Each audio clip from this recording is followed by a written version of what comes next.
నమస్తే రమ్మగారు. నమస్తే జయ. ఏదైనా మంచి సిరీస్ స్టార్ట్ చేద్దామండి. పానుగంటి వారి నావెల్స్ చాలా బాగుంటాయి జయ. పానుగంటివి చాలా మంచి మంచి నావెల్స్ ఉన్నాయి. 80-85 మధ్యలో అట్లా ప్రింట్ అయినవి అయితే అసలు జానపదాలు చిన్న చిన్నవే, ఒక 100-150 పేజీలు 120 పేజీలు అలా ఉంటాయి. భలే ఇంట్రెస్టింగ్గా పోతాయి కథలు, కొత్త కొత్తగా ఉంటాయి, డిఫరెంట్గా. కొన్ని సోషల్ కథలు కూడా ఉన్నాయి అనుకుంటాను వేఎన్వి. ఈ జానపదాలు మంచి ఇంట్రెస్టింగ్గా ఉంటాయి. పానుగంటి వారిది 85లో ప్రింట్ అయింది ఇది. మాయా అశ్వం మంత్రహారం. మాయా అశ్వం మంత్రహారం. మంత్రహారాన్ని తేవడానికి మాయా అశ్వాన్ని సాధించాడు అనమాట. అది కథ. అయితే కథ ఎట్లా స్టార్ట్ అవుతుంది? విజయధరుడు, భజరంగుడు వాళ్ళిద్దరూ గుర్రాల మీద అడవిలో వెళ్తున్నారు. ఓకే. రేపు బుక్ ఎగ్జిబిషన్ పెట్టబోతారు కదా, ఈ పేరు గుర్తుపెట్టుకుని పుస్తకం కొనుక్కోండి. ఓకే, తప్పకుండా. అప్పట్లో అయితే ₹2 ఈ పుస్తకాలు. ఎప్పుడు రమ్మగారు? 85లో. విజయధరుడు, భజరంగుడు ఫ్రెండ్స్ అండి? ఫ్రెండ్స్. వీళ్ళిద్దరూ చెరుకో గుర్రము వేసుకుని ఓ కీకారణ్యంలో ప్రవేశించారు. వెళ్తున్నారు. ఈ భజరంగుడు అన్నాడు, మిత్రమా నా వల్ల కాదు, నాకు ఆకలిస్తోంది, కాళ్ళు పడిపోతున్నాయి, నిద్ర తూలిపోతుంది, గుర్రం మించి పడిపోతాను ఏమిటో, ఎక్కడో చోట విశ్రాంతి తీసుకోవాలి, మధ్యాహ్నం ఎప్పుడో తినిపించావు, అంతా అయిపోయింది, ఆహారం ఇక లేదన్నాడు. ఈయన ఏమన్నాడంటే, కీకారణ్యంలో పడుకుంటే ఎలాగోయ్, కాస్త ముందుకెళ్ళి చూద్దామన్నాడు. సరే ఆగారు. దూరంగా వాళ్ళకు ఒక లైట్లు కనపడుతుంది, ఏవో చిన్న దీపాలు. లైట్లు ఏముంటే వీధి దీపాలు లేవు కదా, ఏదో వెలిగించిన మంట కాగడాలు అలాంటివేవో కనపడుతుంది. సరే అది చూసి అటు వెళ్దాం అనుకున్నారు. ఇంకొక అరగంట 30 గంట ప్రయాణం చేస్తే కానీ అక్కడికి వెళ్ళదు ఈ బండ్లు, వెళ్ళవు గుర్రాలు. మొత్తానికి 1 గంట పైనే పట్టింది. దూరంగా ఉంది వెలుగు, మిణుకుమంటూ కనపడుతుంది. ఆ వెలుగుని ఇది చేసుకుని మధ్యలో ఎత్తులు పల్లాలు చీకటి చూసుకోవాలిగా, ఎట్లా పైగా రై అనడానికి వీలు లేదు. రాత్రుళ్ళు గుర్రాలు కూడా అట్లా పరిగెత్తవు. ఒక మాదిరిగా గుర్రాలని నడిపించుకుంటూ మెల్లిగా ఆ వైపుకు వెళ్ళారు. వెళ్తే అదొక ఊరు. ఇళ్ళు కనపడుతున్నాయి కానీ అన్నీ తలుపులు వేసేసి ఉన్నాయి. సుమారుగా ఏదైనా ఒక రాత్రి 10 గంటలో అయ్యి ఉంటుంది, 9-10. ఈ కుర్రాళ్ళు ఇద్దరు బయట నిలబడి కేకలు పెట్టారు. ఏమండి బాటసార్లం బాబు, ఎవరైనా భోజనం పెడతారా, ఈ పూట విశ్రాంతి తీసుకుని రేపొద్దున వెళ్ళిపోతాం అంటే ఎవ్వరూ సమాధానాలు చెప్పాల. గట్టిగా అరిచారు, అయినా కూడా సమాధానం లేదు. సరే చూస్తే ముందుకెళ్తే ఒక పురాతనమైన శివాలయం లాంటిది, ఒక ఆలయము, ఒక మండపము కనపడుతున్నాయి. అరిచర్చి కేకలు పెట్టినా ఎవరూ రాల. నిర్మానుష్యంగా ఉంది. మామూలుగా 9 10 ముస్లింగా పెద్దవాళ్ళు ఎవరో ఒకళ్ళు నెగడేసుకుని బయట కాస్త కబుర్లు చెప్పుకోవటమో ఏదో చేస్తారు. పైగా ఇలా అడవుల్లో ఉన్న ఊళ్ళకి జంతువులు వచ్చి పడతాయి. అందుకని ఖచ్చితంగా అంటే వీళ్ళ ఐడియా అనమాట. ఇప్పటిదాకా వాళ్ళు చూసిన ఊళ్ళల్లో ఓ 3 4 6 కనీసం కాపలా ఉంటారు. అడవి మధ్యలో ఉన్న ఊళ్ళకి కాపలా లేకపోతే ఎట్లా? అవును. కాపలాకి మనుషులు లేరు, మండుతున్న 3-4 నెగ్గళ్ళు తప్ప పిట్ట పొరుగు లేదు. అన్నీ తలుపులు బంధించున్నాయి. అక్కడి నుంచి అటు ఇటు చూస్తే శివాలయం అపరిశుభ్రంగా మట్టి కొట్టుకుంటూ ఉన్నటువంటి ఓ పెద్ద మండపం. అసలు కాదు, ఇంత ఊరుంటే ఇన్ని ఇళ్ళు కనపడుతున్నాయి. ఇప్పుడు పిలవకపోతే పీడాపోయిరి, పిలిస్తే పలకపోతే పీడాపోయిరి. ఇది దేవుడికైనా ఏమీ చేసుకోకుండా ఎట్లా ఉన్నారు వీళ్ళు, శివాలయంలో కూడా వెళ్ళకుండా మండపం అంతా దుమ్ము కొట్టుకుపోయింది చూడు అని మాట్లాడుకున్నారు. అక్కడి నుంచి సరే ఏం చేస్తాం, కనీసం పడుకోవడానికి ఒక ప్లేసు, వెచ్చగా నెగ్గళ్ళు ఉన్నాయి. అడవిలో కనీసం అలా కూడా ఉండదు కదా, చెట్ల మీద పడుకోవాలి, కింద పడుకుంటే పురుగు పుట్ర. అందుకని ఏమనుకున్నారు, ఒక నెగ్గడిగాలో దేవాలయానికి దగ్గరలోనే ఉంది మండపంలో కాస్త అటు ఇటు శుభ్రం చేసుకున్నారు. ఇట్లా పడుకోగానే భజరంగుడు నిద్రపోయాడు. గుర్రాలని ఆ పక్కనే ఒక లూజ్గా వదిలిపెట్టి తాడేసి కట్టేశారు. ఈ విజయధరుడికి నిద్ర పట్ల. సరే ఈ ఊరు ఎంత ఊరో చూద్దామని ఆ నెగ్గళ్ళ వెలుగులోనే అట్లా నడుచుకుంటూ వెళ్ళాడు. వెళ్ళేసరికి పెద్ద ఊరే అది, చాలా ఇళ్ళే ఉన్నాయి, అన్ని తలుపులు బంధించున్నాయి. ఎవ్వరి వాకిట్లోనూ పిట్ట పొరుగు కోడి మేక కూడా కిక్కురుమంటలు. అతను ఇట్లా నడుస్తూ ఆలోచిస్తూ వెళ్ళిపోయాడు ముందుకి. ఉన్నట్టుండి పెద్ద వికటాట్టహాసం వినపడింది. ఎంత అరుపో ఎంత నవ్వో అది, ఎక్కడి నుంచి వస్తుందో తెలియలే. కత్తి తీసాడు. తీసి ఎవరని అటు ఇటు పరిగెడుతున్నాడు. చూడడం కోసం పరిగెత్తాడు. అటు పరిగెత్తాడు, ఇటు పరిగెత్తాడు, ఏమీ తెమలేదు, ఏమీ అర్థం కాలేదు. ఉన్నట్టుండి గంటలు మోగటం మొదలుపెట్టినాయి. గంటలు అనగానే గుళ్ళో కదా, ఈ గంటలు మోగేసరికి మోగిన తర్వాత నవ్వు అవి ఆగిపోయినాయి. ఇతను మళ్ళీ వెనక్కి గుడి దగ్గరికి, గంటలంటే గుళ్ళోనేనని వెనక్కి గుడి వైపుకి నడవటం మొదలు పెట్టేసరికి ఒక ఇంట్లో నుంచి మాటలు వినపడుతుంది. తాత గంటలు ఆగిపోయినాయి, రాక్షసి వెళ్ళిపోయి ఉంటుందా అని అడిగింది ఎవరో పిల్ల. వెళ్ళిపోయిందో కంటపడ్డవాడిని ఏ జంతువుగా మార్చేసిందో అని ఒక పెద్ద ముసలాయన గొంతు వినపడింది.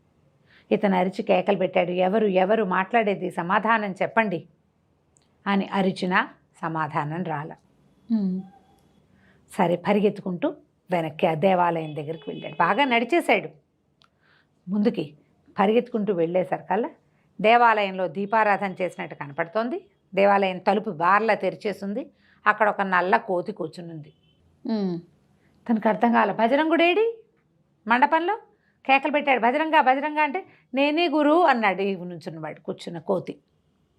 బజరంగుడు నల్ల కోతిగా మారిపోయాడు. నేను కాంతపడి, కోతిలా ఇలా మారిపోయావురా నువ్వు, ఏం జరిగింది అనేసరికి బజరంగుడు ఏం చెప్పాడు, నేను నిద్రపోతున్నా. ఇంతలో ఎవరో ఒక అమ్మాయి వచ్చింది. దేవాలయం తలుపులు తీసింది. బయటంతా శుభ్రం చేస్తోంది. మెలకు వచ్చింది నాకు. చూస్తే నువ్వు కనపడలా. నిన్నేమైనా చేసేసిందేమోనని ఆ అమ్మాయిని, ఎవరమ్మాయి నువ్వు, ఏమిటి ఏమిటి ఏమిటి అని ఓ ప్రశ్నించా. కత్తి కూడా తీసా అమ్మాయి మీదకి. అక్కడి నుంచి అమ్మాయి నోరు తెచ్చి పెద్దగా నవ్వింది. పెద్ద రాక్షసిలాగా మారిపోయింది. అప్పటిదాకా అందంగా ఉంది. నేను చూసేసరికి రాక్షసి అయిపోయింది. నేను దగ్గరకు వచ్చేసరికి రాక్షసి అయిపోయింది. అక్కడి నుంచి ఏమంది, ఏమిటి కోతిలాగా వాగుతావు ఎగురుతావు, కోతివైపు పడుండు నోరు మూసుకుని అన్నది. నా నోరు కట్టేసింది. నేను శబ్దం కూడా చేయలేదు. ఈ శివలింగం పక్కనే పడున్నా. ఆ అమ్మాయి పూజ చేసుకుంది. 3 గంటలు మోగే వరకు మూగవాడిగా ఉండమంది. హారతి ఇచ్చింది. 3 గంటలు కొట్టింది. మాయమైపోయింది. నేను కోతిగా మిగిలిపోయాను, మాట మాత్రం వచ్చింది అన్నాడు. ఏం చెయ్యాలి ఇప్పుడు? అక్కడ ఊళ్ళో ఏమో సమాధానం లేదు. అంటే ఇతను విన్నాడు, రాక్షసి వస్తుంది, మనిషిని జంతువుగా మారుస్తుంది అనేది తెలిసింది. సరే రేపు పొద్దున్న చూద్దాం, పడుకోమన్నాడు. ఆ నల్లకోతి రూపంలోనే ఏడ్చుకుంటూ బజరంగుడు పడుకున్నాడు. ఇతను అదంతా పరిగెత్తుకుంటూ వచ్చాడు కదా, హైరాణగా ఉంది, ఏం చేయాలో తెలియదు. ఆలోచిస్తూ అక్కడ అట్లా కూర్చుని ఉన్నాడు. అయితే ఈ ఆలోచిస్తుంటే ఇతనికి గుర్తొచ్చింది తన కథ. మనం ఎలా బయలుదేరామో చివరికి ఇదేమిటి ఇలా పరిణమించింది అని. ఈ విజయధరుడు ఇక్కడికి చాలా దూరంలో ఉన్న చంద్రావతి రాజ్యానికి రాజకుమారుడు. ఓహో. వీళ్ళ నాన్న విద్యాధరుడు అని ఆయన రాజు. అయితే ఈ కుర్రాడు విజయధరుడు లేటుగా పుట్టాడు, చాలా లేటుగా పుట్టాడు. ఈ పుట్టిన పిల్లాన్ని బాగా ముద్దు చేశారు, చక్కగా జాగ్రత్తగా చూసుకున్నారు. అతనికి ఈ బజరంగుడు చిన్నప్పటి నుంచి ఫ్రెండ్. విద్యాబుద్ధులు చెప్పించారు. వివాహం చేసిన తర్వాత పట్టాభిషేకం చేద్దాం అనుకున్నారు. వివాహానికి ఇతను నాకు అపురూప సౌందర్యవతి కావాలని కోరుకున్నాడు. ఎక్కడెక్కడి నుంచో చిత్రపటాలు తెప్పించారు, ఏమీ నచ్చల. ఇతను ఏమన్నాడు, నాకు నచ్చిన అమ్మాయి నిరుపేదైనా పర్వాలా, కానీ నా కంటికి నచ్చాలి అంటే ఎన్నో రకాల చిత్రపటాలు తెప్పించారు, ఏవీ ఎక్కలేదు. ఇంతలో ఒక చిత్రాచార్యుడు ఒక ఆయన వచ్చాడు. ఆయన పట్టుకొచ్చిన పటాలన్నీ చూసిన తర్వాత పెద విరిచి, ఇంకేమీ లేవా మీ దగ్గర, ఇంకేమీ లేవా మీ దగ్గర అని పదే పదే ఈ విజయధరుడు అడిగాడు.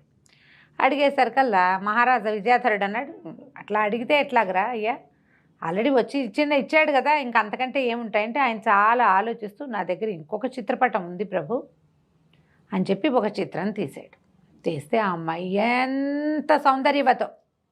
ఈ విజయధరుడు, ఈ అమ్మాయే నాకు కావాలి, ఎవరమ్మాయి ఏమిటి అనేసరికల్లా ఆ చిత్రాచార్యుడు అన్నాడు, నాకు ఏ వివరాలు తెలియదు ప్రభు, చిత్రం వేశాను అంతే అనేసరికల్లా విజయధరుడికి కోపం వచ్చింది. అట్లా ఎట్లా వేస్తావు నువ్వు, ఎవరో ఒకళ్ళని చూసే, ఇప్పుడు ఇన్ని పటాలు తెచ్చావు, ఎవరినో చూసి వేసావు, వాళ్ళ అడ్రస్లు ఉన్నాయి, ఈ అమ్మాయిది ఎందుకు లేదు? మానవ సృష్టి, దైవ సృష్టి కాకుండా కుదరదు కదా అంటే ఇతను ఏమన్నాడు ఈ చిత్రాచార్యుడు, కాదు ప్రభు, నేను ఒక శిల్పాన్ని చూసి వేశా. ఓహో. ఒక శిల్పం, అది మందారవతి రాజ్యానికి ఆనుకుని ఉన్న ఒక అరణ్యానికి దగ్గరలో ఒక ఋష్యాశ్రమం ఉంది.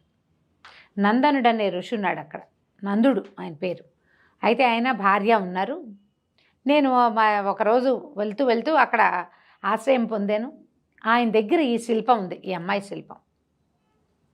ఆ శిల్పం సౌందర్యానికి ముగ్ధుండయి ఒక పటం వేసుకుంటానని అడిగితే ఆయన పటం వేసుకో, వివరాలు అడగద్దన్నాడు. ఏ వివరము ఆయన చెప్పల, పటం మాత్రం వేసుకొచ్చా అనేసరికి అది విజయధరుడు అన్నాడు, అబ్బో ఇంత మంచి క్లూ ఉంది, అక్కడికి వెళ్తే తెలిసిపోతుంది, నీకెందుకు చెప్పలేదో నేను కనుక్కుంటాను అనేసరికి ఆ విద్యాధర మహారాజు కేకలేసాడు కొడుకుని, వద్దు వద్దు, ఇలాంటి ప్రయత్నం చేయొద్దు, ఒట్టి శిల్పం అంటే మనకు ఎట్లా తెలుస్తుంది శిల్పం మనిషి అవునో కాదంటే ఏదో ఒక మోడల్ లేకుండా చిత్రకారుడో శిల్పకారుడో ఎట్లా చేస్తారు?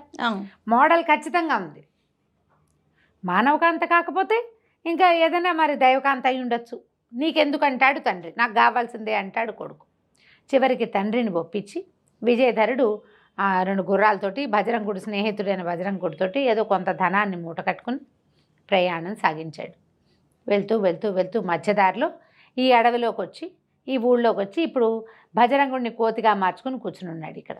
ఓహో, ఇప్పుడు ఆ అమ్మాయిని వెతకడంతో పాటుగా ఈ కోతిని మనిషిగా మార్చాలి. సరే ఇది ఏం చేయాలో తెలియదు కదా. సరే రేపు పొద్దున్న చూద్దామని అప్పటికి పడుకుని నిద్రపోయాడు. ఇతను అమ్మాయి కోసం వెళ్తున్నాడు. ఈ వెళ్ళే దారిలోనే అతను ఊరి నుంచి బయటపడ్డాక ఇది మందారవల్లో ఏదో ఒక రాజ్యానికి ఆనుకుని ఉన్న ఒక అరణ్యంలో ఈయనున్నాడు నందుడు. అక్కడికి వెళ్ళి ఆయన ఆశ్రమానికి వెళ్తే ఆయన భార్య భర్త ఇద్దరు ఉన్నారు. ఆ లోపల ఆశ్రమం లోపల చక్కటి అందమైన శిల్పం ఉంది. ఇతను ఎవరినైనా చూశాడు, ఏ అమ్మాయి చిత్తరు అయితే చూశాడు ఆ అమ్మాయిది అక్కడ శిల్పం ఉంది.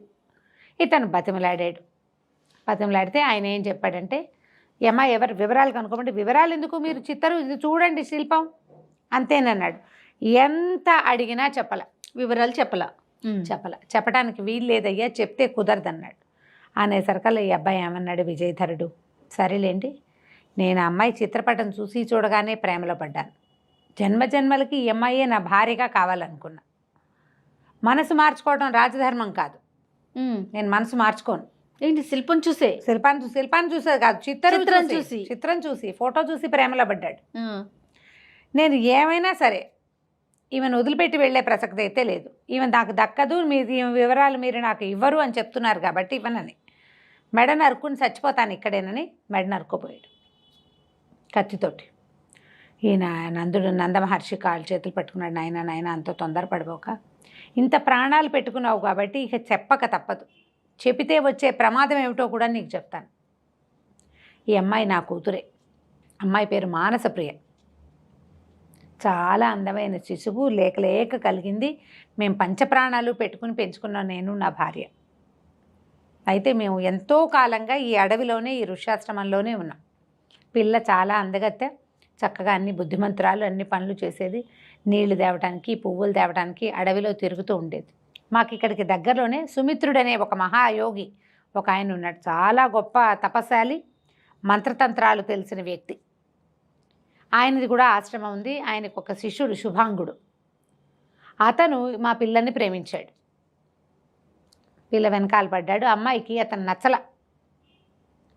ఆడపిల్లల్ని ఏడిపించే వాళ్ళతోటి ప్రేమల్లో పడరు, డిస్కంఫర్ట్ ఫీల్ అవుతారు. వెనకాల పడుతున్నారు అంటే వాళ్ళని డిస్టర్బ్ చేయాలి అంటే ఎలా చేయాలి, కంటికి అందేలా ఉండాలి కానీ కదపకూడదు. ఆ కదిపితే ఒక రకమైన ఇరిటేషన్ వస్తుంది. ఇతను అమ్మాయిని ఏం విసిగించాడో తెలీదు. మా అమ్మాయికి అతను నచ్చలేదు. అయితే శుభాంగుడు స్వయంగా వచ్చి నన్ను అడిగాడు, మీ అమ్మాయిని నాకు ఇచ్చి పెళ్లి చేయండి అని. మేమేమన్నామంటే, ఇప్పుడు మా పిల్లని దాన్ని ఇష్టారాజ్యంగా చేయవలసిందే, మేము అలా పెంచుకున్నాం, పిల్లకి తన ఇష్టం వచ్చిందే చేస్తాం, పిల్లని అడుగుతామన్నాం. మా అమ్మాయిని అడిగాను, అతని మొహం నాకు గిట్టలేదు, నాకు వద్దన్నది. ఎన్ని విధాలు చెప్పినా మా అమ్మాయి మా మాట వినలా.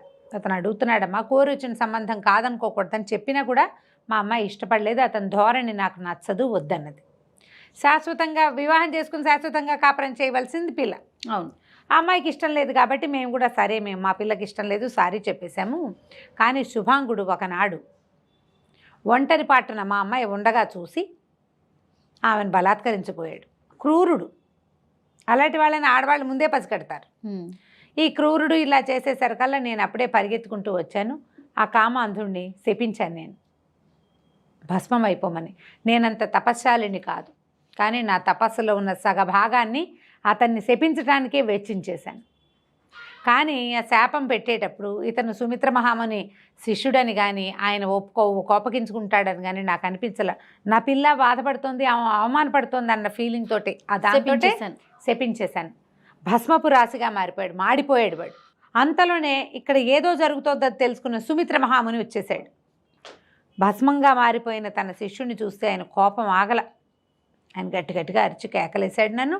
అక్కడి నుంచి మీ శిష్యుడని ఆలోచించకుండా నీ కూతురు కోసం ఇంత పని చేసావు, ఏ కూతురుని చూసుకుని ఇంత వెర్రవీగుతున్నావో ఆ కూతురు శిలగా మారిపోతుందని నా కూతురుని శపించాడు ఆయన. కానీ శిష్యుడు తప్పు చేశాడు కదా. తప్పైతే చెప్పుకోవాలి, నన్ను అడగాలి, నాతో చెప్పాలి, అంతేగాని వాడిని చచ్చిపోమంటే ఎట్లా? ప్రాణం తీయటం కరెక్ట్ కాదు కదా అన్నాడు. అని ఈ నీళ్లు చల్లేశాడు, మంత్రజల్లం చల్లేశాడు, నా కూతురు శిలగా మారిపోయింది. ఇదిగో అదే ఆ శిల. దీంతో పాటు ఒక ఇది పెట్టాడు, ఈ శిలా రహస్యాన్ని ఎవరికైనా చెప్తే నువ్వు నీ భార్య కూడా శిలలుగా మారిపోతారు అని. దాంతో నేను నా భార్య ఇద్దరం బాగా ఏడుస్తూ ఏం చేయాలో తెలియక అల్లారు ముద్దుగా పెంచుకున్న పిల్ల శిల్పంగా మారిపోయింది. జీవితం ఏమైపోవాలి మాది మరి. అక్కడి నుంచి మేము ఆయన కాళ్ళ వేళ్ళబడి చాలా బతిమలాడాము. అయితే ఈయన మీ శాపాన్ని సడలించలేను, మీ అమ్మాయి శాపాన్ని సడలించగలను. శివపర్వత శ్రేణిలో ఉన్న జగన్మాత ఆలయంలో అమ్మవారి మెడలో ఉన్న మంత్రహారాన్ని తెచ్చి తగిలిస్తే, ఈ అమ్మాయి మెడలో వేస్తే ఈ అమ్మాయి మామూలు మనిషి అవుతుంది. కానీ ఈ రహస్యాన్ని మీరు ఎవరికి చెప్పినా మీరు కూడా శిల్పాలుగా మారటం మాత్రం తప్పదు అని చెప్పాడు. చెప్పి మారిపోయాడు. ఇప్పుడు మేము శిల్పాలుగా మారిపోతాను నాయన, కాకపోతే ఆ శివపర్వతం ఎక్కడుంది అది చెప్పాలి కదా. ఆ కథ అంతా ముందే చెప్పాడనమాట. ఇది శివపర్వత శ్రేణుల్లో జగన్మాత ఆలయం ఒకటి దేవతలు నిర్మించారు.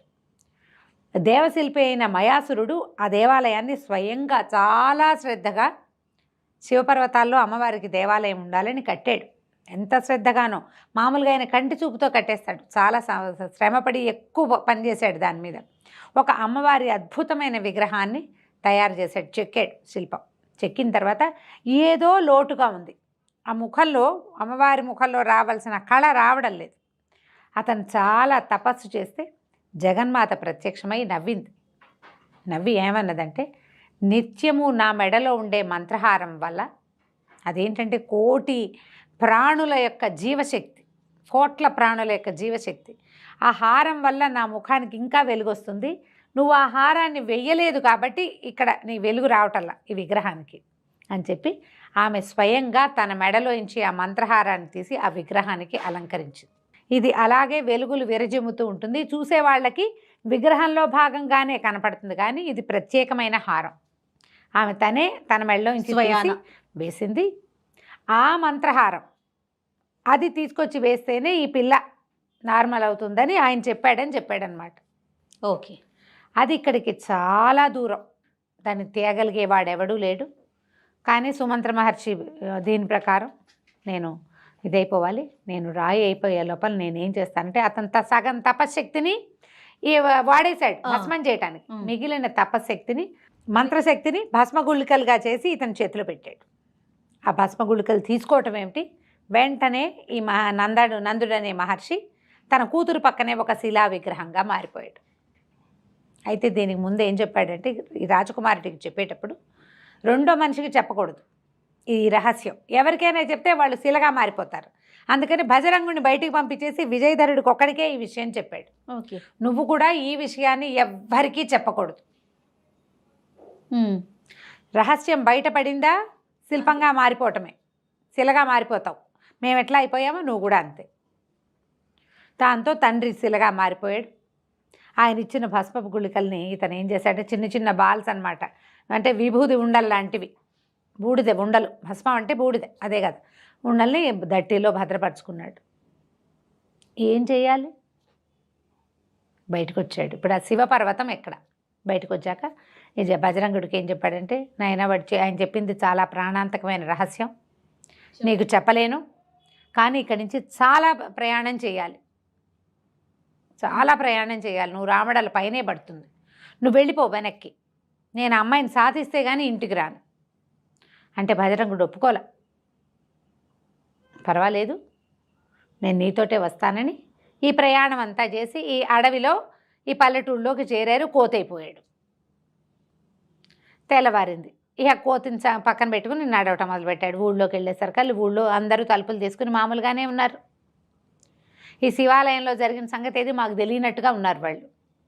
ఆ శివాలయం జోలికి ఒక్కడు రావట్లా, ఒక్కడ దండం పెట్టట్లా. అక్కడ ఆలయం అలాగే ఉంది, తలుపేసేసారు పొద్దునే. తలుపు దాని అంతటా అదే మూతపడిపోయి ఉంటుంది. ఒక్కళ్ళు కూడా వీళ్ళని కేసి చూస్తున్నారు విచిత్రంగా, కానీ పలకరించి మాట్లాడటల్లా. అక్కడి నుంచి నల్లకోతను వెంబడి పెట్టుకు తిరుగుతుంటే విచిత్రంగా చూస్తారు వాళ్ళు. అటు ఇటు ఈ గ్రామ పెద్ద ఎవరని అడిగి ఆయన దగ్గరికి వెళ్ళాడు. వెళ్ళి ఇదేం ఊరు ఏమిటి ఇక్కడ రాత్రి చాలా పెద్ద ఇది వినిపించింది అదే అడిగేసరికి మీరు కానీ ఆ రాక్షసు కంటపడ్డారా అని అడిగాడు ఆయన. కంటపడింది అనగానే ఇంకేముంది అన్నాడు. ఆ రాక్షసి కొంతకాలంగా ఇక్కడికి వస్తూనే ఉంది, ప్రతిరోజు రాత్రిపూట వస్తుంది. ఏ స్వరూపంలో ఏం చేస్తుందో తెలియదు. ఎవడైనా నరమానవుడు ఆమె కంటపడితే సంపదు, జంతువుగా మార్చేస్తుంది. ఆమె మార్చిన జంతువులు ఎన్నున్నాయో బాగుంది, జంతువులు అయిపోతారు. అందుకని ఇది తెలిసి మేము మాకు దగ్గరలో ఒక యోగి ఉన్నాడు, ఆయన చెప్పడం వల్ల సాయంత్రం చీకటి పడంగానే నెగ్గళ్ళు వెలిగిస్తాం, ఎవరి దాని వాళ్ళు తలుపులు వేసుకుంటాం. 3 గంటలు వినపడ్డాకే బయటకు వస్తాం, గంటలు కొట్టి హారతి ఇచ్చి వెళ్ళిపోతుంది. ఆ రాక్షసి ఎందుకు వస్తుందో, ఎందుకు అరుస్తుందో, ఎందుకు ఏడుస్తుందో, ఎందుకు ఈ పూజ చేస్తుందో మాకెవ్వరికీ తెలియదు. చాలా కాలంగా ఇలాగే జరుగుతోంది. అది ఉండటం వల్ల మాకే జంతువులు గింతులు ఏవీ రావు. రాక్షసు ఉండటం వల్ల ఈ ఊళ్ళోకి ఏమీ ప్రమాదం జరగదు.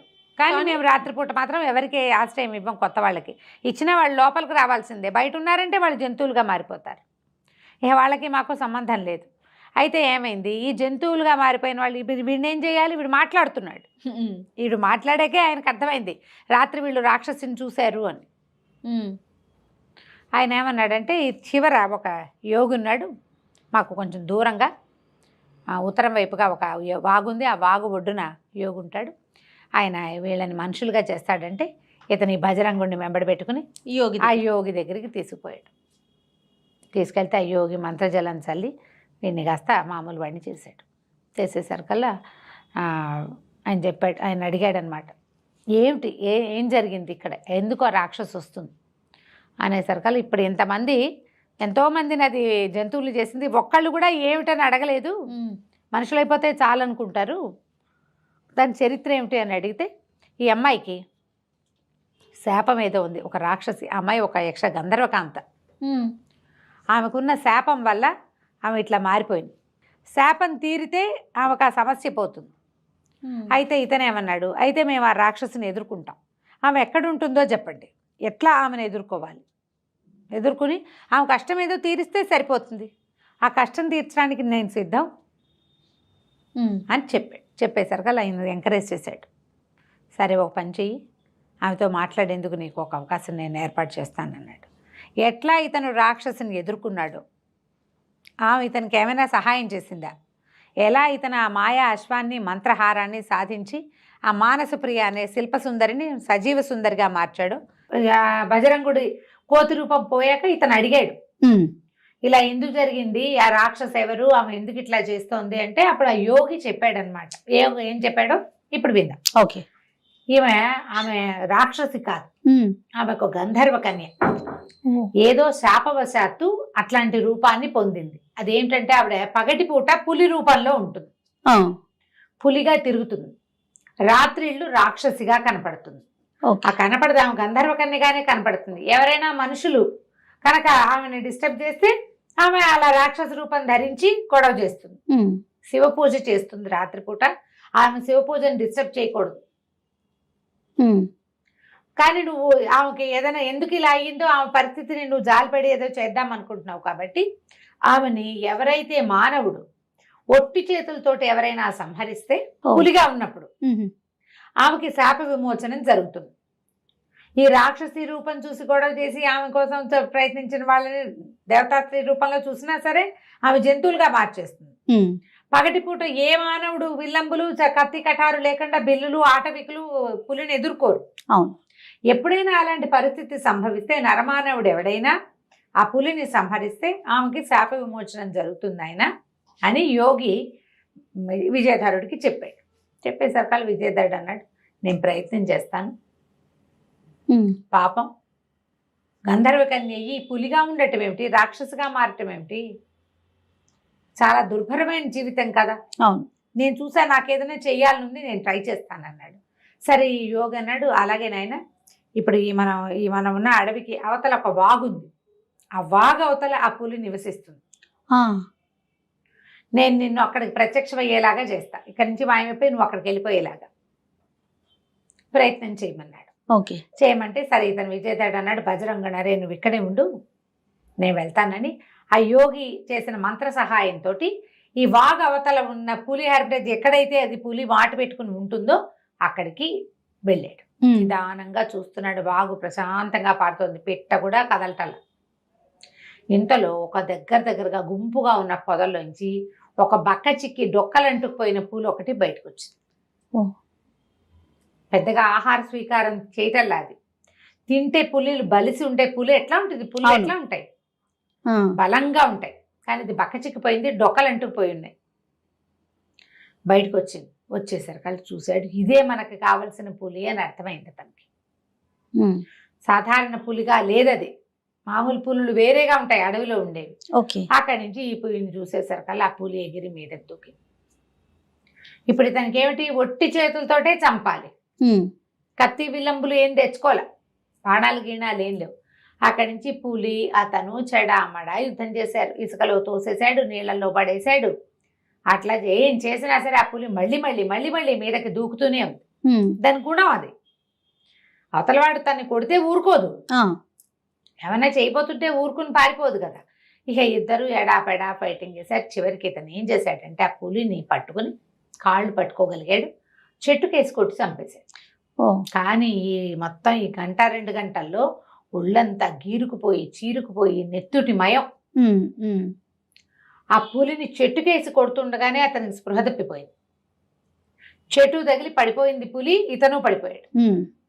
అయితే ఈ పడిపోయిన పులి ఢామ్మని పేలిపోవటం కానీ, అక్కడ మంట వచ్చి ఆ మంటలో నుంచి గంధర్వకన్య బయటికి రావటం కానీ అతను చూడలే. స్పృహ లేదు. స్పృహ వచ్చేసరికల్లా ఆ అమ్మాయి ప్రత్యక్షమైంది అతనికి. పులి శరీరం లేదు, పులిప శరీరమే పేలిపోయింది. అక్కడి నుంచి ఆ అమ్మాయి లేచి, నాయన నువ్వు చాలా మంచివాడివి, నీ వల్ల నాకు శాప విమోచనం జరిగింది అని చెప్తే ఇతనమ్మ మీరెవరు ఏమిటి అని అడిగితే ఆ అమ్మాయి తన కథ చెప్తుంది అనమాట. మేము గంధర్వ గాయకుడైన రాగానందుడు అనే ఆయనకి కుమార్తెలం, 3 అమ్మాయిలం మేము. నా పేరు మనోహరి, మా చెల్లెలు సుమంజరి, తర్వాత మధురహాసిని. మేము 3 అక్క చెల్లెళ్ళం. చాలా చక్కగా విశేషంగా ఆటపాట వచ్చిన వాళ్ళము. అయితే ఏంటంటే మాకెంతసేపు గంధర్వలోకం నుంచి భూలోకంలో విహరించడం అలవాటు, ఆసక్తి. ఇక్కడ ఉండే వింతలు విడ్డూరాలు అట్లా ఆసక్తి కొలిపేవి. ఒకనాడు ఈ వాగుకి యువతల ఒక ముని తపస్సు చేసుకుంటున్నాడు. ఓ రోజు వచ్చాం, చూసాం, ఉన్నాడు అక్కడే. మళ్ళీ వచ్చాం, అక్కడే ఉన్నాడు. ఈయన తపస్సు ఏమిటో తెలుసుకోవటం కోసం మేము 3 ఈయన తపస్సును ఎలాగైనా భగ్నం చేయాలనుకున్నాం. ఒక అల్లరితనం, ఆటకాయితనం, తెంపర్తనం, ఊరుకోలేనితనం, ఇన్ని తనాలతోటి మేము ఏదో అనుకుని ఆ ఋషిని పిలిచాం. ఆయన పలకల. అయితే నేనేం చేశానంటే పెద్ద పులిలాగా మారి గాండ్రించాను బాగా. నీళ్లలోంచి ఆయన మీదకి దూకుతున్నట్టుగా చేశాను. అయినా సరే కదల్లా. మా చెల్లెలు సుమనోహరి పెద్ద రాక్షసిగా ఒక అవతారం వేసుకుని కామరూపంలో రాక్షసిగా మారి పెద్ద పెద్ద కేకలు పెట్టి నీళ్ళు ఎత్తి పోసేసింది. అయినా సరే ఆయన కదల్లా. మా ఆఖరి చెల్లెలు మధురహాసిని మాత్రం చిన్న కుందేలుగా మారి అటు ఇటు ఎగురుతూ ఆయన ఒళ్ళోకి దూకింది. కుందేలు ఇంతే ఉండేది. అయితే ఈ కుందేలు స్పర్శ తగిలేసరికి ఆయనకి మెలకు వచ్చేసింది. ఆయన తపసమాధి భగ్నం అయిపోయింది. కుందేలుని పట్టుకున్నాడు. ఆయనకి తెలిసింది ఇది పొరపాటు ఏదో కుందేలుగా కాదు, ఈ కుందేలు కామరూపిణి అని అర్థమైంది ఆయనకి. ఎప్పుడైతే ఆయనకి తెలిసిందో మేము కూడా ఇలాంటి ప్రయత్నాలు చేశామని విపరీతమైన కోపం వచ్చింది. గంధర్వకాంతలయ్యుండి దేవయోనులయ్యుండి ఒక ఋషి తపస్సు చేసుకుంటుంటే భగ్నం చేస్తారా? ఇదేం పద్ధతి? మీరు ఏ రూపాలతో నా తపస్సును భగ్నం చేయబోనారో అవే రూపాల్లో స్థిరపడిపోండి అని శపించాడు. నాకేమో పులి రూపం, మా చెల్లెలకేమో రాక్షసి రూపం, ఆఖరి చెల్లెలకేమో కుందేలు రూపం స్థిరపడిపోయినాయి. అక్కడి నుంచి పరిపరి విధాల బతిమలాడి చాలా ప్రాధేయపడి మా నాన్న పేరు చెప్పి మా తాత పేరు చెప్పి ఎంతో ప్రాధేయపడితే ఆయన ఏమన్నాడు, ఇచ్చేసాను, వీటిని నేనేం చేయలేను, కాకపోతే మానవుల వల్ల మీరు ఈ బుద్ధి ఎవరిది? గంధర్వులకు ఉండవలసిన బుద్ధి కాదు, మనుషులకు ఉండే బుద్ధి. తన దారిని తను పోకుండా దారిపోయే వాటిని తన్నడం మానవ బుద్ధి. ఈ మానవ నైజాలు ఇవి. అందుకని ఎవరైనా మానవుడు ఒట్టి చేతులతో సంహరిస్తే పులి రూపం పోతుంది, సంహరిస్తేనే రాక్షసి రూపం పోతుంది. ఈ కుందేలు తన కళ్ళు, కుందేలు ఇదంతా కళ్ళల్లో ఉంటుంది. ఒకేసారి 2 బాణాలని కుందేలు కళ్ళల్లో ఎవడైనా కొట్టగలిగితేనే ఈ కుందేలు చచ్చిపోతుంది, లేకపోతే దీనికి మరణం లేదు. మీరు ఇలాగే ఉంటారు, ఆహారం తీసుకుపోయినా బక్కచిక్కిపోయి ఎక్కడెక్కడ తిరుగుతుంటారు అంతే అనేసరికల్లా ఇంకా ఏమీ చేయలేక గంధర్వలోకానికి వెళ్ళలేక ఎంతో కాలంగా మేము ఇక్కడే ఉండిపోయాం. ముగ్గురం ఇక్కడే ఉన్నాం. నేను ఇక్కడ ఉన్నాను, మా చెల్లెలు ఇంకో అడవిలో ఉంది, చిన్న చెల్లెలు ఇంకో అడవిలో ఉంది. ఎలాగోలాగా బతుకుతున్నాం అంతే. అయితే నేను ఒకసారి ఈ వాగు అవతల ఒక యోగి తపస్సు చేసుకుంటూ ఉంటాం గమనించి, ఈ వాగు దాటుకుంటూ వెళ్ళి పులి రూపంలో నేను ఆయన్ని ప్రార్థిస్తే ఆయన నన్ను శివ పూజ చెయ్యి, నీకు ఫలితం లభిస్తుంది అన్నాడు. ఆ శివ పూజలో చేయటం కోసం, అంటే పగలల్లా నేను పులిగా ఉన్నా, రాత్రిళ్ళు నా స్వరూపం వస్తుంది. పగలే మేము ఇలా ఉంటాం, రాత్రిళ్ళు మా రూపాలు మాకు వస్తాయి. పగలు పులి, రాత్రి గంధర్వ కన్య, తెల్లారిసరికి పులి అయిపోవాల్సిందే. రాక్షస కన్య కూడా అంతే. అందుకని రాత్రిపూట నేను వెళ్ళి శివ పూజ చేసుకోమని, ఎవరైనా నన్ను డిస్టర్బ్ చేస్తే వాళ్ళని శపించడానికి, వాళ్ళని జంతువులుగా మార్చడానికి నాకు అవకాశం ఇచ్చాడు. సరే, నేను శివాలయం కోసం వెతుకుతూ చూస్తే ఈ వాగుకి అవతల బాగా అడవిని ఆనుకున్న అడవిలో పురాతన శివాలయం ఒకటి కనపడింది. కొద్ది నెలలుగా నేను అక్కడికి వెళ్ళి రోజు పూజ చేసుకుంటున్నాను. అయితే నేను ఈ రాత్రిపూట సౌందర్య స్వరూపం కనిపిస్తోంది కాదు, అది చూసి ఆ ఊరి యువకులు, వాళ్ళు వీళ్ళు కోడగాళ్ళంతా నా వెంబడి పడుతున్నారు. అంచేత నా జోలికి వచ్చిన ప్రతి వాళ్ళని నేను జంతువులుగా మార్చేశాను. దాంతో వాళ్ళు ఏం చేశారు, సాయంకాలం అయ్యేసరికి తలుపులు వేసేసుకుంటారు. వాళ్ళకి తెలిసింది. అయితే క్రమంగా నేను వాళ్ళకి రాక్షసునని అది పెద్ద పెద్దగా అరుస్తాను. నా అరుపులు విని వాళ్ళు నేను రాక్షసునని భావిస్తారు. రారు, బయటికి రాకుండా ఉంటారు. గంధర్వ స్వరూపంలోనే నేను వచ్చినప్పటికీ పగలయ్యేసరికి, తెల్లారేసరికి నేను పులిగా మారిపోతాను. యోగి వల్ల నాకు ఇది కుదిరింది అనేసరికి సరే, తను ఆశ్చర్యపోయాడు విజయధరుడు. ఎంత విశేషం, చాలా బాగుంది. ఆ తర్వాత అమ్మాయిని అడిగాడు, నేను మాయాస్వం అదే మంత్రహారం కోసం బయలుదేరాను అంటే, అప్పుడు ఆవిడేం చెప్పిందంటే, మంత్రహారం నీకు లభించదు, అది చాలా కష్టసాధ్యమైనది. ఆ మంత్రహారాన్ని గనక నువ్వు సాధించాలంటే దానికి మాయా అశ్వం కావాలి. ఈ మాయా అశ్వం ఎక్కడుంది, ఏమిటి వివరాలు నాకేం తెలియదు. అవన్నీ మా చెల్లెలు అమ్మాయికి సుమంజరికి తెలుసు. నువ్వు ఒక పని చెయ్యి, నీకు కామరూప విద్యను బోధిస్తా, ఆ మంత్రం దగ్గర పెట్టుకో. ఈ అడవి అవతల మా చెల్లెలుంది, అక్కడికి వెళ్తే, ఆమె దగ్గరికి కనుక వెళ్తే, ఆమెని సంహరిస్తే, ఆమె కూడా నువ్వు శాప విమోచనం చూపించగలిగితే, అప్పుడు ఆమె దగ్గర నుంచి నీకు దీని తాలూకు వివరం వస్తుంది. వివరం కావాలి కదా. మంత్రహారం అక్కడెక్కడో ఉందని తెలుసు, అక్కడికి ఎలా వెళ్ళాలో కూడా తెలియదు. మాయా అశ్వంతో కుదురుతుందని ఈ అమ్మాయి చెప్పింది. అక్కడి నుంచి సరే ఆ కామరూప విద్య తీసుకుని ఆమె దగ్గర నుంచి ఆ విద్య సహాయంతో వాగు దాటి, ఆమెకు నమస్కారం పెట్టాడు, వాగు దాటి యువతలకు వచ్చేసాడు. వచ్చేసి యోగి దగ్గరికి వెళ్ళాడు. యోగి ఆశ్చర్యపోయాడు, గురిని ఎంత పని చేసావు, చాలా అద్భుతంగా చేసావయ్యా, నువ్వు చాలా గొప్పవాడివి, నువ్వు అనుకున్న పని నీకు నెరవేరుతుంది అని చెప్పి ఆశీర్వదించాడు. అప్పుడు భజరంగుడు, మన విజయధరుడు ఇద్దరు కలిసి అక్కడి నుంచి బయలుదేరి అట్నుంచి ఉత్తరంగా ఉన్నటువంటి ఈ వాగు దాటాలి, అడవి దాటాలి. అక్కడ అవతల అడవి దాటి వెళ్ళిన తర్వాత ఉన్న రాతి గుహలలో ఉన్నటువంటి రాక్షసిని చూడడానికి బయలుదేరారు. అయితే వీడు భజరంగుడికి వేగ్గా ఈ కథ చెప్పాడు. గంధర్వ కన్య శాప విమోచనం అయిందని, ఆమె చెల్లెల్ని చూడబోతున్నాం మనము, ఆమె రాక్షసిగా మారిపోయిందిట. పగలు రాక్షసిగా, రాత్రిపూట గంధర్వకాంతగా ఉంటుంది అని చెప్పాడు. చెప్పాక ఇద్దరు కలిసి బయలుదేరి వెళ్ళడం మొదలుపెట్టారు. అడవంతా దాటడానికి వాళ్ళకి రాత్రి అయిపోయింది. రాత్రికి అక్కడికి చేరారు. అక్కడికి చేరేసరికల్లా వాళ్ళకి ఎట్లాంటి శబ్దాలు వినపడుతున్నాయంటే, ఎవరో అమ్మాయి రక్షించండి రక్షించండి అని అరుస్తుంది. ఆమె వెనకాల పెద్ద పటాలం అంతా పరిగెడుతుంది, చంపేయండి పట్టుకోండి అని. ఈ అమ్మాయి ఎవరిని పట్టుకోమంటున్నారో, ఎందుకో ఏమిటో మనం వచ్చే భాగంలో తెలుసుకుందాం. తప్పకుండా రమ్మగారు. నమస్తే. నమస్తే రమ్మగారు. నమస్తే జయ. రమ్మగారు, మనము మాయాస్వం మంత్రహారం ఈ సిరీస్ చేస్తూ ఉన్నాం కదా, నెక్స్ట్ ఎపిసోడ్కి వెళ్దామా? సుమరంజని అమ్మాయి రెండో గంధర్వ కన్య. ఆ అమ్మాయికి మా శాప విమోచనం అయిపోయింది. మూడో అమ్మాయి శాప విమోచనం చేయమని ఈ విజయధరుడు, బజరంగుడు వీళ్ళకి ఒక విల్లు, 2 బాణాలు ఇచ్చింది అమ్మాయి. అవి తీసుకుని ఇక్కడ ఈ అడవి దాటాలి, ఇంకా అవతలకి వెళ్తే నీకు కుందేళ్లు కనపడతాయి, అక్కడికి వెళ్ళమన్నారు. అమ్మాయి కుందేలుగా మారిపోయింది, మూడో అమ్మాయి. మధురహాసిని. సరే ఏం చేశాడు, ఇక ఇద్దరు కలిసి బయలుదేరి వెళ్ళారు. రాత్రి మధ్యలో ఒక చోట విశ్రాంతి తీసుకున్నారు. మొత్తానికి అడవి దాటి అవతలి కోన దాటి ఆ అడవిలోకి వెళ్ళారు. వెళ్తే అక్కడంతా కుందేళ్ళే.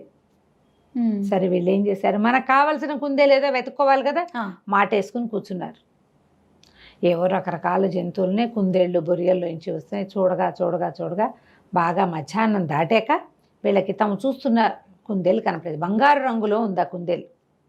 ప్రత్యేకమైన కుందేలు, దాన్ని గుర్తుపట్టాలి కదా. ఎన్ని కుందేళ్ళలాగా ఉంటే ఎన్నిటి కుందేళ్ళని చంపుతారు వీళ్ళు. అక్కడి నుంచి ఆ కుందేలు చూడంగానే వీళ్ళు ఏమన్నారు, మన భజన గుడ్డిపడారు, ఇవే ఇదే, చూడు చూడు మిత్రమా చూడమన్నాడు. చూసేసరికల్లా విజయధరుడికి తెలిసింది ఒక ప్రత్యేకము, సైజు పెద్దది, తెలివిగా కనపడుతోంది. మిగిలిన వాటికన్నా ఊరికే ఎగురుడుగా లేదు, అది హుందాగా ఉంది. తర్వాత బంగారపు రంగు, అది ముఖ్యమైనది. అక్కడి నుంచి గురి చూసి 2 బాణాలు ఒకేసారి కంట్లో పడేలాగా ఈ మాయ విల్లు ఇచ్చింది కదా వాళ్ళ అక్కయ్య, ఆ విల్లుతో కొట్టేశాడు. కొట్టేసేసరికల్లా పెద్ద మోత వచ్చింది, చాలా పెద్ద మంట వచ్చి ఆ కుందేలు మాయమైపోయి గంధర్వకాంత ప్రత్యక్షమైంది.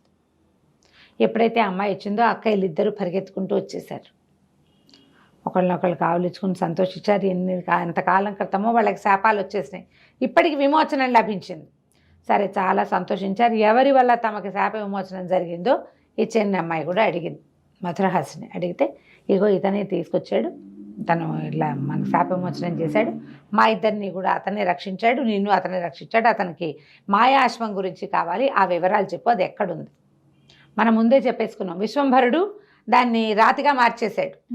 ఆ రాయిది ఎక్కడుంది అంటే సుప్రజ రాజ్యానికి పక్కన ఉన్నటువంటి అడవిలో క్రూరుడు అనేటువంటి ఒక మాంత్రికుడి చేతిలో ఉంది అది. ఆ క్రూరుడు ఎవరు, మొదట మాయావి రాక్షసుడు ఉన్నాడు కదా, అతని యొక్క కొడుకు. మొదటి రాక్షసుడు చచ్చిపోయాడు, అది ఎప్పుడో జరిగిందనమాట. తర్వాత తరానికి వెళ్ళిపోయింది అది. అయితే ఆ క్రూరుడు ఆ మంత్ర మాయాశ్వాన్ని మామూలుగా మార్చడం చేతకాక ఎందరో యోగులని ఋషుల్ని వాళ్ళని వీళ్ళని పిలిపించటము, ఎవరి వల్ల కాకపోతే వాళ్ళని బయటికి వెళ్ళనివ్వకుండా బంధించటము. వాడి దగ్గరే ఎంతోమంది బందీలుగా ఉన్నారు. సుప్రజ రాజ్యానికి 2వ వైపు ఉన్న అడవిలో కొన్ని కొండ కోనలు ఉన్నాయి, ఆ కోనల్లో ఉన్న గుహలలో వాడు ఉండొచ్చు. కాకపోతే అతను ఏం చేస్తున్నాడంటే ఇప్పుడు పరిస్థితి, యోగుల్ని వాళ్ళని బంధిస్తాడు, యువకుల్ని బలిస్తున్నాడు. అతను ఇంకొక మార్గం తెలుసుకున్నాడు, కొన్ని వేల మంది యువకుల్ని బలిస్తే ఇది ఏమైనా ఫలించచ్చని ఒక ఆలోచనతోటి యువకుల్ని బలిస్తున్నాడు.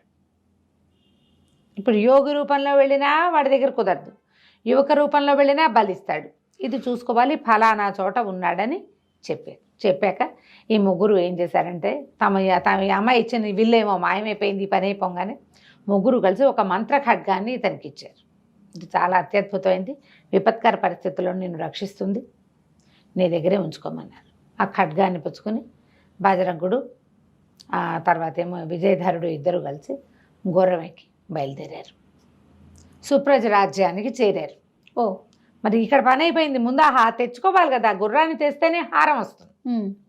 సరే గుర్రం కోసం సుప్రజ రాజధానికి బయలుదేరి అక్కడ రాజధాని నగరంలో ఓ చోట ఒక సత్రంలో రూమ్ తీసుకుని పడుకున్నారు. అయితే వీళ్ళు బజరంగుడు నిద్రపోయాడు, కానీ ఈ విజయధరుడికి ప్లాన్ ఆఫ్ యాక్షన్ ఏమిటి, ఇప్పుడు రాజధానికి వచ్చాం, ఇక్కడి నుంచి మనం అది ఎట్లా తెలుసుకుంటాం. మామూలుగా ఏ రాజధానికైనా 4 పక్కల ఏవో ఒకటి ఉంటాయి, మనం ఓ పక్క నుంచి వచ్చాం, ఇంకా 3 పక్కలు ఉన్నాయి, 3 పక్కల్లో ఏ పక్కన ఈ క్రూరుడు ఉన్నాడని మనం ఇది చేయాలి. అట్లా ఆలోచిస్తూ what is plan of action అని ఆలోచిస్తున్నాడు అనమాట. ఆలోచిస్తుంటే ఏమిటో మాటలు వినపడుతున్నాయి, ఎవరో మాట్లాడుతున్నారు. ఊరికే ఒక చెవి అటు వేశాడు, వేస్తే ఎవరైనా కొత్త వాళ్ళు వచ్చారా అని ఒక అధికారపూర్వకమైన స్వరం ఒకటి అడుగుతారు. అడిగితే పెద్దగా లేరండి, ఒక 2 యువకులే వచ్చారు, మెరికల్లాగా ఉన్నారు, భోజనాలు చేసి పడుకున్నారు, ఇంకాసేపు సద్దుమణిగాక బంధించి తీసుకుపోండి అని చెప్తున్నారు. అంటే మెరికల్లాగా ఉన్నవాళ్ళు 2 అంటే తమిద్దరమే కావచ్చు, బంధించి తీసుకుపోండి ఇప్పుడే తిని పడుకున్నారు అంటే అది మనమే, నిద్రపోయే వాళ్ళని తీసుకుపోమని చెప్తున్నాడు. ఏమిట్రా ఇదని ఇంకా బజరంగుడిని లేపల, కత్తి పుచ్చుకొని సిద్ధంగా ఉన్నాడు. మెల్లిగా ఎవరో తలుపు తోసినట్టు తెలిసింది, గబుక్కని లేచి వెళ్ళిపోయాడు. తలుపు నిదానంగా తోసిన వాళ్ళు అవతల వాళ్ళు ఏమనుకుంటారు, నిద్రపోతున్న వాళ్ళని చూడడానికి తోశారు. తలుపు తీయంగానే దబేలమైన ఒక మనిషి వస్తే ఉలిక్కి పడతారు కదా అవతల వాళ్ళు. వచ్చేసరికల్లా ఎవరు ఏమిటి అన్నాడు. మిమ్మల్ని బంధిస్తున్నాం. ఎందుకు బంధిస్తారు, అసలు మమ్మల్ని ఎందుకు తీసుకెళ్ళాలి, మీరెవరు, ఏ కారణంతో బంధిస్తున్నారో చెప్పి తీసుకెళ్ళండి అనేసరికల్లా ఏంట్రా చెప్పేది అని ఆ సైనికులు కాస్త మీద పడ్డారు. వచ్చిన వాళ్ళు రాజ సైనికులే. మీద పడేసరికల్లా ఇతను మంత్ర ఖడ్గం తీశాడు. బజరంగుడు లేచే లోపలే వీళ్ళందరినీ చీల్చి చెండాడేశాడు. నిద్ర లేచిన బజరంగుడు కూడా ఒక అత్తి పుచ్చుకుని అతను పడ్డాడు. వచ్చిన 20 మంది సైనికుల్ని తుక్కు కింద కొట్టేశారు వీళ్ళు. వాళ్ళు కాస్త పరిగెత్తి పారిపోయారు సైన్యాధ్యక్షుడిని తీసుకొస్తామని. అప్పుడు ఈ సత్రం యజమానిని బెదిరించాడు ఇతను విజయధరుడు. ఏమిటి, మేమేమి నీ దగ్గర ఉచితంగా లేవు, మమ్మల్ని పోషించట్లేదు నువ్వు, మేము డబ్బు ఇచ్చి ఉన్నాం, పైగా మేము వేరే దేశం నుంచి వచ్చేవాళ్ళం, మేము ఇక్కడ మాయమైపోతే మా వాళ్ళకి ఏం తెలుస్తుంది, అసలు ఎందుకు మమ్మల్ని పట్టించాలనుకున్నావు, మేమేం చేశాం నీకంటే, బాబు మాకు సరదా కాదు, మా రాజుకి సరదా కాదండి, మేమేం చేయాలి, మాకు పెద్ద సమస్య ఉంది, మా రాజ్యానికి ఉత్తర ద్వారం దగ్గర ఉన్నటువంటి కొండ గుహల్లో క్రూరుడనే ఒక మాంత్రికుడు ఉన్నాడు. ఆయన ఏదో పూజ చేస్తాడు, ప్రతి పౌర్ణమికి యువకుల్ని బలిస్తాడండి. ఊళ్ళో పిల్లలు అయిపోయారు, ఎంతసేపని మా పిల్లల్ని బలి పెట్టుకుంటాం, మాకు ఉండాలి కదా మరి సంతానం, అందుకని బయట ఊళ్ళ నుంచి వచ్చిన వాళ్ళలో నుంచి పౌర్ణమికి ఒకరిని పట్టిస్తాం, మరి మాకు ఇంకా వేరే దారి లేదు, చాలా సంవత్సరాలుగా జరుగుతోంది ఇది, ఏటా ఎవరో ఒకళ్ళు ఎవరు కుదిరితే వాళ్ళకు ఒక పిల్లల్ని ఇచ్చేస్తే అన్ని చోట్ల కనుక్కుంటారు, పౌర్ణమి ముందు రోజు అబ్బాయిని బంధించి పంపించేస్తాం. అప్పుడు ఇతను ఏమనుకున్నాడు, క్రూర రాక్షసుడు, క్రూరుడు, ఒక మాంత్రికుడు అనగానే మనకు కావాల్సిన వాడు వీడే. అక్కడి నుంచి ఏమన్నాడు, మీకు ఇది నిజంగా తెలుసా ఖచ్చితంగా అంటే, ఖచ్చితంగానండి, సైన్యాధ్యక్షుడు వస్తాడు కనుక్కుందరు కానీ కావాలంటే. సైన్యాధిపతి రాకని ఇతను అంతా ఆను పాను కనుక్కున్నాడు. నేను వెళ్తాను, స్వచ్ఛందంగా నన్ను పంపించండి అన్నాడు. వాళ్ళు ఆశ్చర్యపోయారు, ఇప్పుడు చచ్చిపోవడానికి వెళ్ళిపోతావని.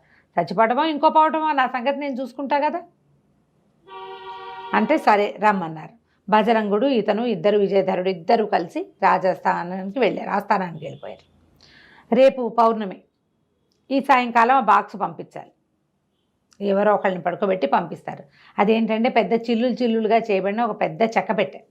ఆ చెక్కపెట్టెలో మనిషిని పంపించి మనిషిని పడుకోబెట్టి లోపలికి అక్కడ దాకా తీసుకెళ్తే దానంతట అదే బాక్స్ లోపలికి వెళ్ళిపోతుంట అక్కడ ఉన్న మాయమంత్రాల వల్ల. సరే ఏం చేశారు, కొంతమంది సైనికులు ఈ బజరంగుడు కూడా కలిసి ఈ అబ్బాయిని కత్తితో సహా ఆ పెట్టెలో పడుకోబెట్టారు. ఆ పెట్టెతో పాటు వెళ్ళారు. బజరంగుడు కూడా పోయాడు అక్కడికి, ఒక్కడిని వదిలిపెట్టి ఉండలేక వెళ్ళాడు వెనకాల. సరే అక్కడ దాకా వెళ్ళేసరికి అదొక పెద్ద కొండ గుహ, బయట ఒక పెద్ద బండరాయి అడ్డం ఉంది. వీళ్ళు ఆ పెట్టె తీసుకెళ్ళి అక్కడ పెట్టంగానే ఆ రాయి దానంతటా అదే ఇట్లా రెండుగా విచ్చిపోయింది. ఈ కింద పెట్టబడిన బాక్స్ అక్కడ ఒక గీతలు గీసున్నాయి, ఆ గీతల్లో పెట్టాలి, ముగ్గులో పెట్టాలి. ముగ్గులో పెట్టిన బాక్స్ దానంతటా అది లేచి తేలుకుంటూ లోపలికి వెళ్ళిపోయింది. ఎవరు పట్టుకెళ్ళాలా దానంతటా అదే వెళ్ళిపోయింది. అక్కడి నుంచి తెరుచుకుపోయిన రాతి బండలు రెండు యథాప్రకారం అతుక్కుపోయిన రాతి బండ అంతా మూసేసింది. కేకలు పెట్టాడు బజరంగుడు, అయ్యో అయ్యో వెళ్ళిపోతున్నాడని. ఇక వెళ్ళిపోతున్నాడే ఏం లేదు, మూసిపోయాక ఇంక చేయగలిగేది ఏం లేదు. ఆ సైనికులంతా మేము వెళ్ళిపోతాం, ఎప్పుడు ఇంతే చేస్తామంటే బజరంగుడు బతిలాడాడు, వెళ్ళిపోవద్దు, ఇదంతా కథ మామూలుగా అవుతుంది, మావాడు దీన్ని ఏర్పాటు చేస్తాడు అని చెప్తే ఒప్పుకోలేవాడు. సరే ఒకళ్ళు ఇద్దరు అన్నారు, పోన్లే పాపం అబ్బాయికి సరదా పడుతున్నాడు, ఒక రోజు ఉందాం, ఈ రాత్రికి ఉండిపోదాము, తెల్లవారుజామున ఎప్పుడో పౌర్ణమి ఉంది, ఆయన ఏదో చేస్తాడు, ఏమైనా తేడా వస్తే అప్పుడు చూడొచ్చు, తెల్లారి దాకా ఉందా లేరా అని అక్కడే కూర్చున్నారు. ఈ లోపలికి వెళ్ళిన బాక్సు లోపలికి వెళ్ళంగానే ఒక పక్కన అట్లా పెట్టబడింది ఒక పెద్ద మందిరం. అది ఎంత పెద్ద మందిరమో, మందిరంలో ఒక పెద్ద అమ్మవారి విగ్రహం, చండిక విగ్రహం ఉంది. ఆ తర్వాత చండికా విగ్రహానికి ఒక పక్కగా ఇంతకుముందు మనం చెప్పుకున్న మాయా అశ్వపు శిల్పం నిలబెట్టబడింది. తెల్లటి శిల్పం, ప్రాణం ఉన్న గుర్రంలాగానే కనపడుతోంది ఆ శిల్పం, కానీ అది శిలని తెలుస్తుంది, తెల్లటి పాలరాయితో చెక్కింది. దాని జూలు, దాన్ని నిక్కబొడుచుకున్న చెవులు, కళ్ళు లైవ్లీగా ఉంది, కానీ కదలిక లేదు, శిల్పం కనపడుతుంది. సరే ఏమైంది, తెల్లవారుజామున ఇంకా కాసేపట్లో పౌర్ణమి వెళ్ళిపోతుంది అనగా బలి కార్యక్రమం మొదలైంది. ఈ పెట్టె తెరిచి చూశారు. పెట్టె తెరిచి చూస్తే వీళ్ళు ఏమనుకున్నారు, ఒక యువకుడు పడుకుంటాడు అనుకున్నారు. అందులో అదేగా పడుకోబెట్టారు, కానీ లోపల గడ్డాలు అవి నెరిసిపోయిన ఒక యోగి ముసలాయన పడుకుని ఉన్నాడు. ఓ మాంత్రికుడు ఆశ్చర్యపడి, ఎవడరా నువ్వు ఎలా వచ్చావు, నేను యువకుడిని పంపించమన్నాను, ఇలా ముసలివాడిని పంపించాడేమిటి రాజు, ఎప్పుడు ఇట్లాంటి పొరపాటు జరగలేదు అని బరిచర్చి కేకలు పెట్టాడు. ఎవరక్కడ వీడిని బలి సరిచేయండి, ఇది బలి ఇట్లా ఇవ్వడానికి పనికిరాదంటే ఆగు శాంతం శాంతం అని లేచి నుంచున్నాడు విజయధరుడు. నేను ఒక యోగిని, నువ్వు మాయాశ్వాన్ని సాధించడానికి ఎందరో యోగుల్ని బంధించావని, ఎందరో యువకుల్ని బలిస్తున్నావని తెలుసుకున్నాను. నీ దగ్గరికి వచ్చే మార్గం లేక ఇలా ఈ రాజుకు చెప్పి నేను ఈ బాక్స్లో పడుకొని వచ్చాను, ఈ డబ్బాలో నీకోసం వచ్చాను అని చెప్పాడు. విజయధరుడికి మొట్టమొదట ఆ రూపం మార్చుకునే అవకాశం ఇచ్చింది అమ్మాయి, మంత్రం ఇచ్చింది. ఆ మంత్రంతో ఇతను యువకుడు కాస్త ఇలా వృద్ధుడిగా మారిపోయాడు. మేకప్ కాదు, అది మారిపోయాడు అంతే. అనేసరికల్లా ఆ రాక్షసుడు ఆశ్చర్యపోయాడు. ఏమిటి నీకు తెలుసా ఈ అశ్వం సంగతి అన్నాడు. నాకు బాగా తెలుసు, దాన్ని ఎలా మామూలు అశ్వంగా మార్చాలో, మాయా అశ్వంగా ఎలా మార్చాలో నాకు స్పష్టంగా తెలుసు. నీకు ఆ క్రియ చేసి యోగులందరినీ విడిపిద్దాము, నీకు మేలు జరుపుదామని వచ్చానన్నాడు. అనేసరికల్లా బ్రహ్మానందపడిపోయాడు ఆ క్రూర మాంత్రికుడు, రాక్షసుడు మాంత్రికుడు. సంతోషం పట్టలేక ఆ బాక్స్లోంచి నిలబడిన వాడిని లేవదీసి కిందకి దింపుకున్నాడు. మీ మహానుభావ నువ్వు ఎక్కడో దొరికావు, నేను ఎన్ని సంవత్సరాల నుంచో ప్రయత్నిస్తాను, మా నాన్న ఎంతో ప్రయత్నం చేసి చచ్చిపోయాడు, ఒక ఇన్ని వందల సంవత్సరాల నుంచి నేను ప్రయత్నిస్తూనే ఉన్నా. అయితే ఈ గుర్రాన్ని ఏం చేయాలంటే ముందు నన్ను గుర్రం ఎక్కించు.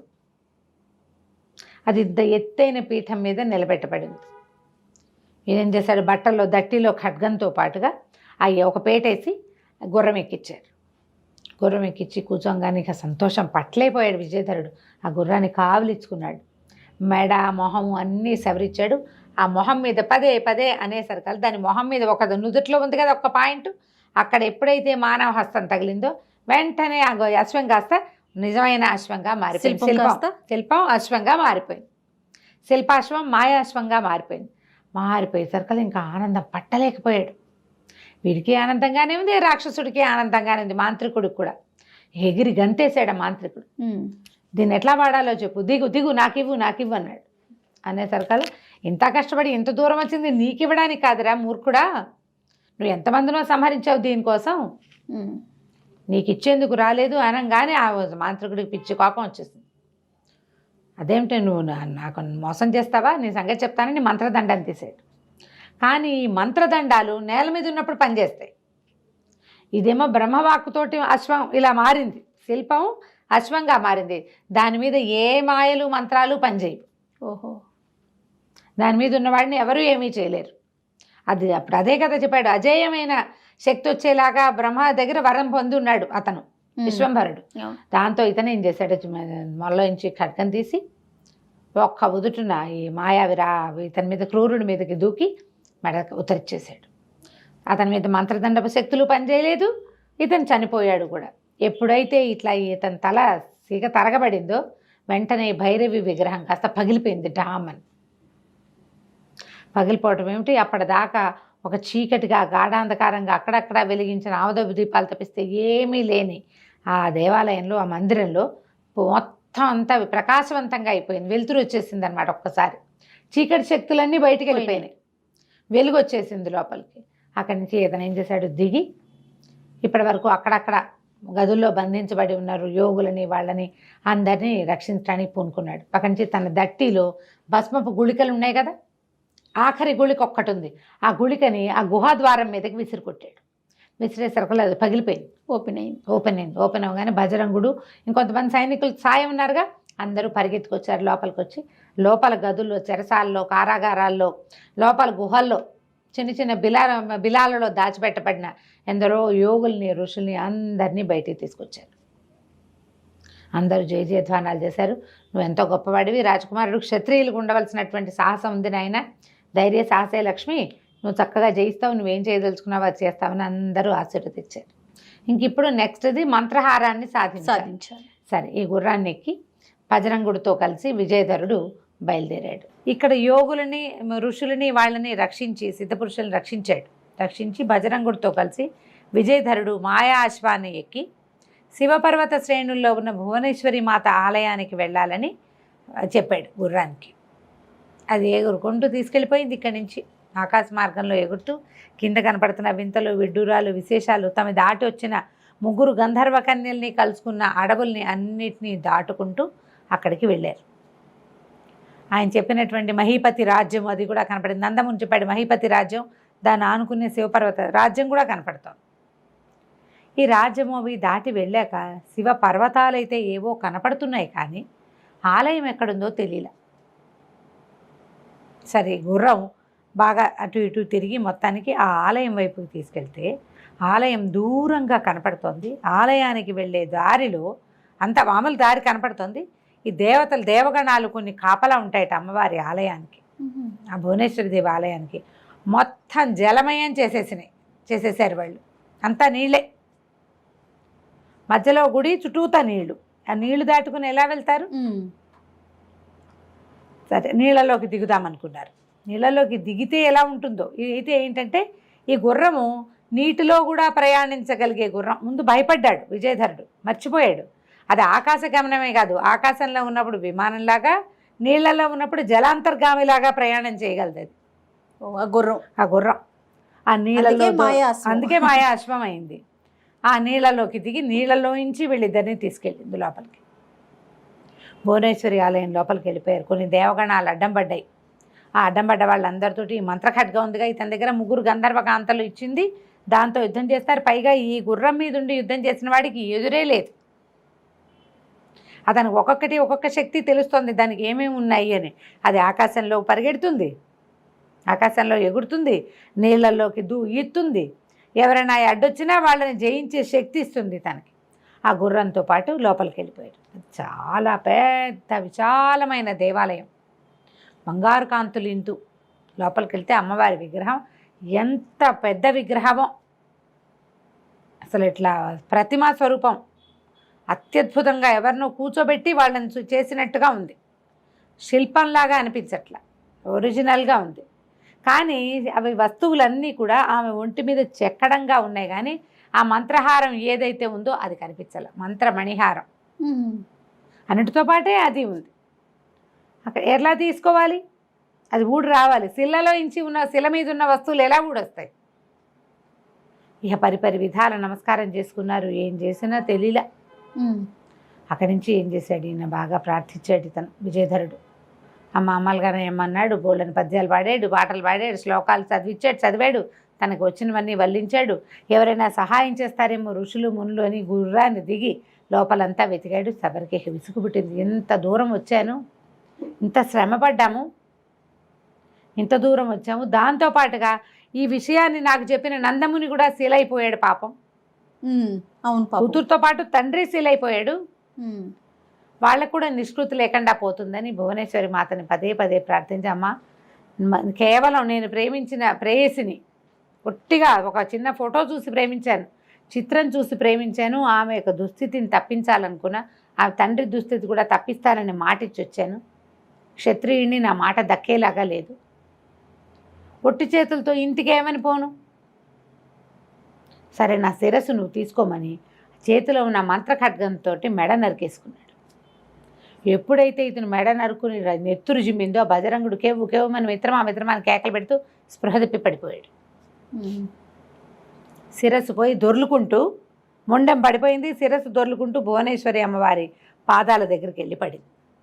ఇట్లా ఇలా కోసాడు, అది ముందుకెళ్ళి పడేసరికల్లా మొత్తం దేవాలయం అంతా గంటలు మోగిపోయినాయి. ఎన్ని గంటలో ఉన్నాయి, ఎన్ని దీపాలో వెలిగినాయి. అమ్మవారి ప్రత్యక్షమైంది. బజరంగుడికి కనపడలే. అప్పుడు ఆమె శిల్పంలో ప్రత్యక్షం అంటే స్వరూపంతో రాల. ఏ శిల్ప స్వరూపంలో అమ్మవారు దేవతా విగ్రహ స్వరూపంలో ఉందా అంతా ఏమో విగ్రహంలో కలిసినట్టే ఉంది. ఈ ఒక్క మణిహారం మాత్రం విడిగా కనపడడం మొదలుపెట్టింది. తీసుకోవడానికి వీలుగా మిగిలినవన్నీ చెక్కారు.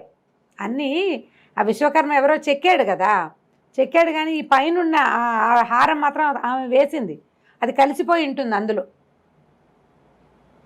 ఆ హారం మాత్రం దగదగలాడుతూ కనపడడం మొదలుపెట్టింది.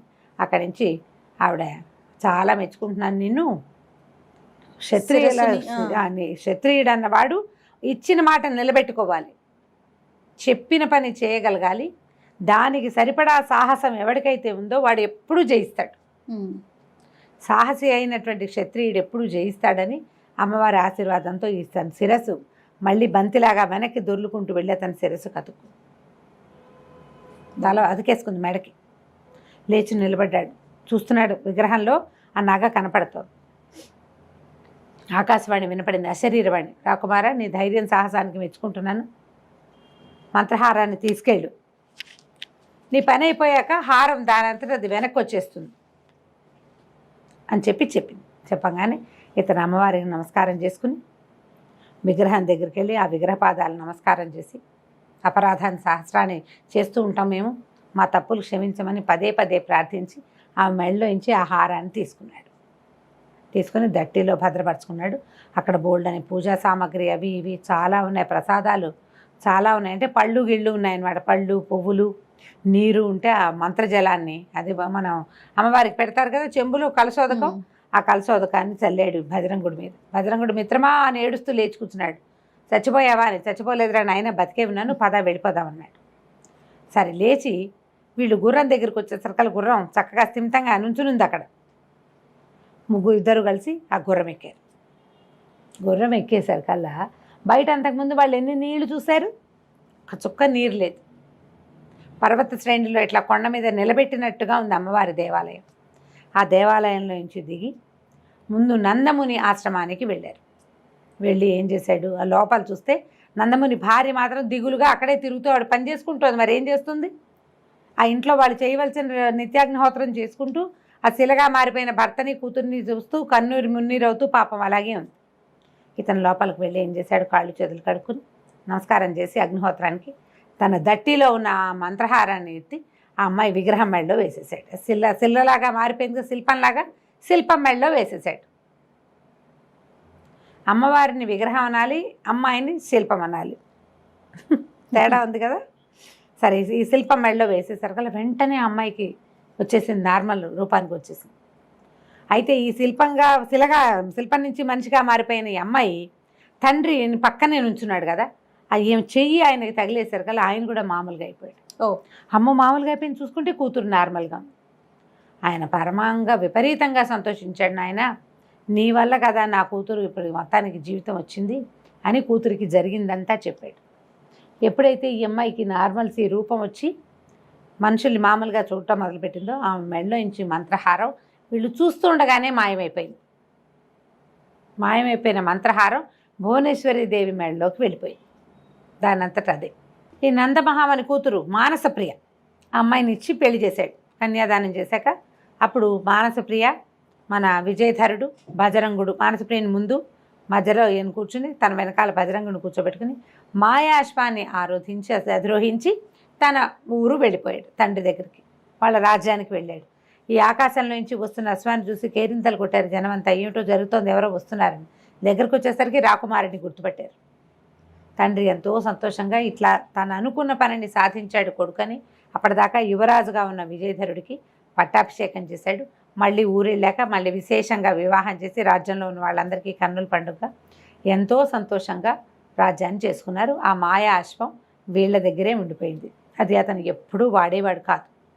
ఏదైనా విపత్కర పరిస్థితి వచ్చినప్పుడే దాన్ని వాడుకోవాలని దాన్ని శిల్పంగా మార్చి తమ పూజా మందిరం పక్కనే ఆ శిల్పాన్ని ఉంచుకునేవాడు అనమాట.